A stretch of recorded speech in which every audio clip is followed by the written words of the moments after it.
အာဆင်နယ်ကစူပလာအားလုံးကိုအနိုင်ယူနိုင်တယ်လို့ယုံကြည်မှုရှိနေတဲ့စာလီပါဒီရသည်အာဆင်နယ်အသင်းဟာပြိုင်ပွဲအားလုံးကိုအနိုင်ယူနိုင်တဲ့ quality အသင်းဖြစ်နေပါတယ် Premier League Champions League FA Cup ခရာဘောင်ကပ်ဆိုပြီးစူပလာလေးလုံးလမ်းကြောင်းပေါ်ရောက်နေတာပါ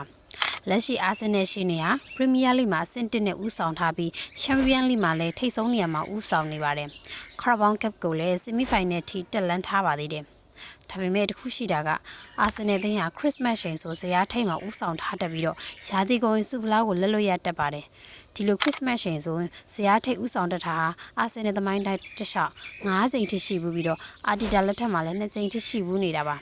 စာလီပါကကျွန်တော်တို့ကပြိုင်ပွဲတိုင်းကိုနိုင်ယူနိုင်ပါတယ်ဒါပေမဲ့စကားနဲ့မဟုတ်ပဲကွင်းထဲမှာပြသဖို့လိုပါတယ်အခုချိန်ကစူပလာအတွက်အသေးထန်ပြိုင်ဆိုင်ရမယ့်အချိန်ဆိုပြီးပြောကြားခဲ့ပါတယ်အာဆင်နယ်အသင်းဟာခရာဘောင်ဖလားမှာဆီမီဖိုင်နယ်ထိရောက်လာပြီးတော့ရှယ်ဆီနဲ့ဇန်နဝါရီမှာလန်ဒန်ဒါဘီကစားသွားကြရမှာပါစာလီပါကခရာဘောင်ဖလားကိုလည်းစူပလာတစ်ခုအနေနဲ့အာရုံစိုက်နေတာဖြစ်နိုင်ပါတယ်